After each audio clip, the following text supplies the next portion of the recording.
Dear students, today we are going to learn about the next chapter, that is genetics and heredity. So the meaning of heredity, the word meaning heredity. Heredity means it is the process of transmission of character from parents to their young ones. Okay, so heredity means it is the process of transmission or it is the process of inheritance of character from parents to their offspring or to their young ones. And another one more term, that is variation. So variation means that is the difference. Okay, variation means it is the difference that is present in the young ones. Okay, the difference which is present in the young ones. Or though they belongs to same parents. Okay, but also these young ones or the offsprings or the siblings, they may show some differences in their character. Okay, so their external features, in their external appearance, somewhat difference will be present, and these differences that are present in the characters, okay, external characters or external appearance of young ones or the siblings, that is known as variation. So the word meaning genetics. So the genetics means it is the branch of biology, okay, it is the branch of biology which deals with the study of both these, that means which deals with the study of heredity as well as variation. Clear? So genetics means it is a branch of biology which deals with the study of heredity as well as variation. So heredity means it is the process of transfer of character or inheritance of parental characters to their next generation. And this variation means that is the difference. That is the difference that is present in the young ones. So the study which deals with both these processes, that means the study which deals with the transmission of character from parents to their young one as well as the difference that is present in the young ones, okay, that is known as genetics. Clear? So we can say that genetics means it is a branch of biology which deals with this transmission of character from parents to their young one as well as the variation.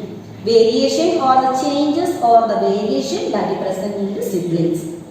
Clear? So the scientist Gregor Johann Mendel. Gregor Johann Mendel is considered as the father of genetics.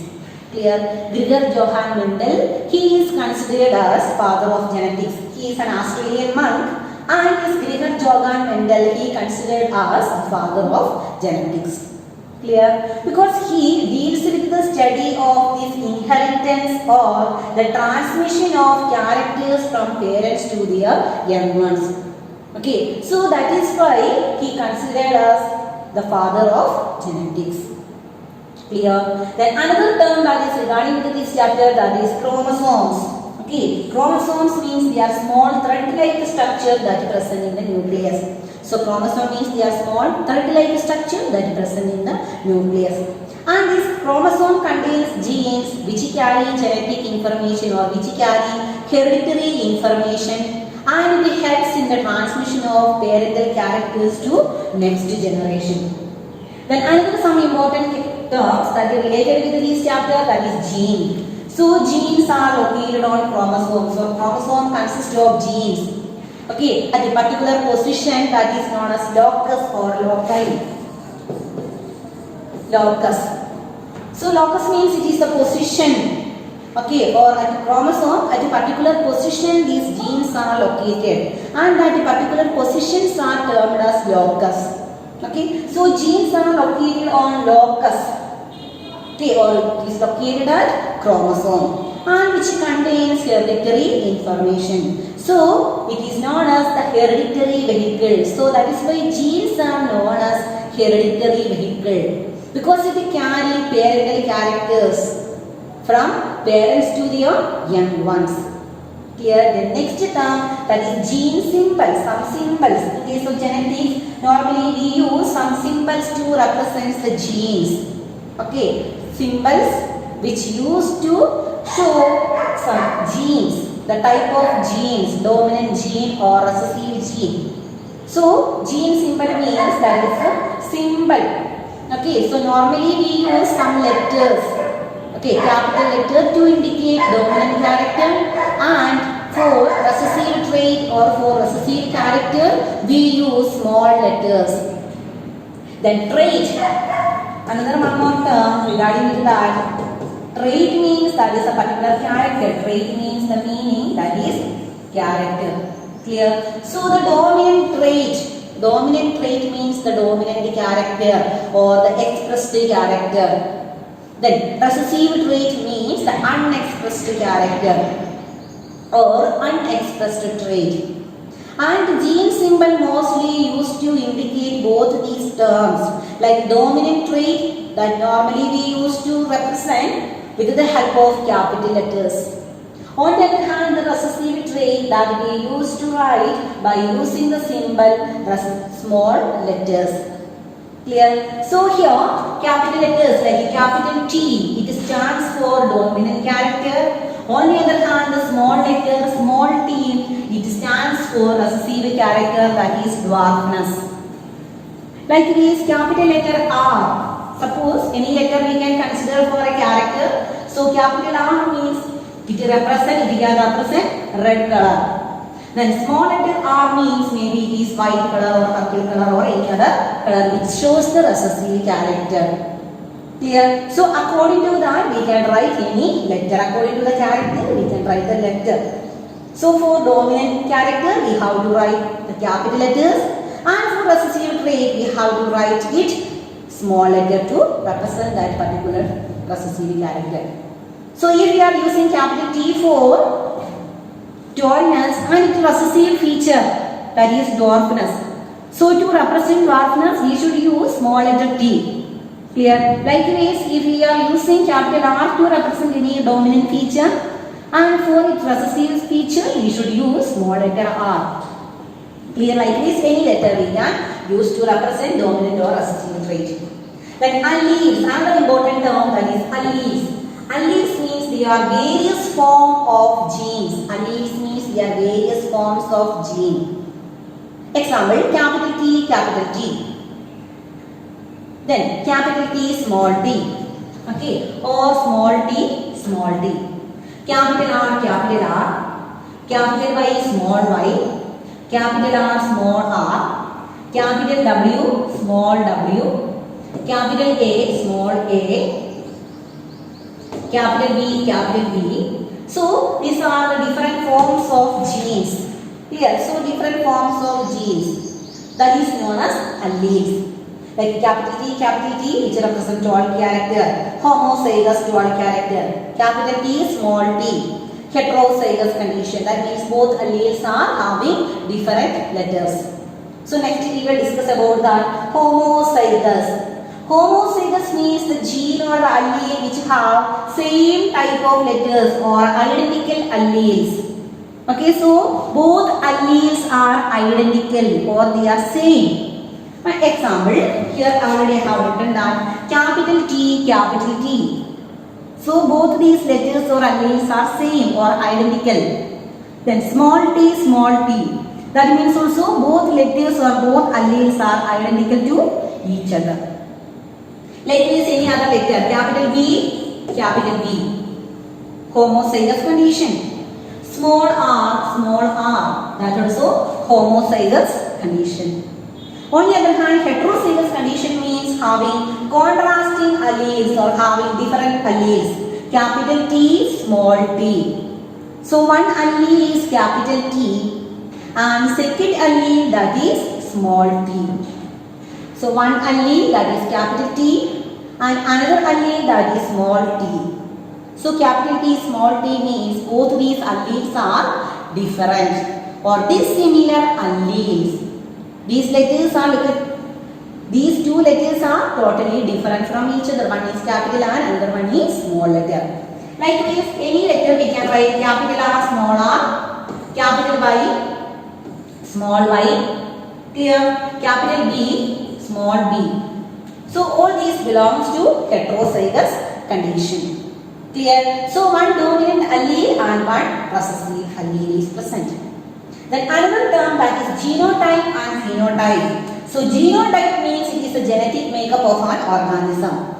Genetic makeup of an organism. Clear? So we can write capital T to represent the tallness, tall character. For tallness, capital T, capital T. So its genetic makeup or genotype means that is capital T, capital T. Then another possibility that is capital T, small t. Then also it can be tall plant. So its genotype that is capital T, small t. So this capital T, small t, that is known as its genotype. Then sometimes small t, small t. So this is the genotype of that particular character. Clear? Then another one that is phenotype. Phenotype means it is the external appearance or the visible feature. Okay, external appearance or visible character of an organism. Tallness, dwarfness. Likewise, the visible characters or the external features of an organism, that is known as phenotype of an organism. Round seed. So round, that character or that nature, that is a phenotype of such type of seed. Yellow color. Yellow. Yellow means that is the external appearance of that particular type of trait. Clear? So, likewise, the phenotype means it is the external character or external visible character, that is known as the phenotype. Then this Gregor Johann Mendel, he is considered as the father of genetics. Then actually he is an Australian monk. Okay, Australian monk, and he studied the inheritance of traits in pea plants. Okay, he studied the inheritance of traits or transmission of characters in the pea plants, or another name pea plants, Pisum sativum. Scientific name that is Pisum sativum. Okay, so Pisum sativum. Pisum sativum means that is pea plant. So he has done many experiments. Okay, he studied for many years. He has done experiment dealing with these pea plants, and he has recorded his experimental result, and he have done some calculations, and he find out some laws. Okay, then finally he concluded or he proposed the laws of inheritance. Okay, so Mendel proposed the laws of inheritance. Then he always studied or he deals with these pea plants, and he studies its character or transmission of traits or inheritance of character from parental generation to next generation. Clear? So several times he has deals with its study, and he got some conclusions, and he has kept a record regarding with these experiments. Okay, and all the results and all the final results that he has written in the book, and he has concluded, and he developed the laws of inheritance which regarding with the transmission of character from parents to their offspring. So on the basis of these studies, or the basis of his observation, he proposed the laws of inheritance. Clear? And the Mendel's work was not recognized until the turn of 20th century. That means after the death of Mendel, then again some scientists, they have again restudied. Okay, they have again studied about this inheritance in case of pea plants. Okay, then that means after the death of Mendel, then only all other scientists, they have accepted these laws of inheritance. Clear? Then before they were not agreeing with his findings. Okay, before all other scientists, they were not agreeing with these laws of inheritance which was proposed or developed by Gregor Johann Mendel. Then later, after his death, then again some scientists again they have further studied about the same topic. Okay, and they also got the same observation or same result, and finally the world or finally all other scientists, they have accepted his findings. And now all his theories, or as well as all his observation as well as his experimental result, it is known as the laws of inheritance. Then he selected Pisum sativum or pea plants. What is the reason behind that? Because these pea plants, it can be grown in a small area. Okay, it can be grown in a small area, as well as it is very less expensive. Okay, very less expensive, and it no need to take more care. Okay, as well as it produce loads of offspring within short period of time. Clear? Its lifespan is very short, as well as it produce lots of offspring within a particular time period, so that he can again and again he can repeat his experiment again and again within short period of time. Otherwise, he have to wait for long time. But in case of pea plants, one generation after the next generation, so within short period of time, within few months, then again he can raise next variety or next generation within short period of lifespan. Then it will produce pure plants when allowed to self-pollinate and several generations. Then it can be artificially grown. So self-pollination as well as hybridization technique, that is very easily he can carry out in these Pisum sativum plants. So that is why he selected pea plants for his experiment. Then certain traits or characters that Mendel studied, that is mainly about seed shape. Okay, the shape of seed, whether it is round or wrinkled, then the color of seed, yellow or green color. Then about the pod shape of the pod, if it is smooth or wrinkled, then pod color, maybe it is green or yellow. Then seed pod color, grey color or white color. And flower position, axial position or terminal position. And the plant height, if it is tall plant or if it is short plant. Then the flower color, if it is purple or white. So all these are the important traits, okay, which are studied by Mendel.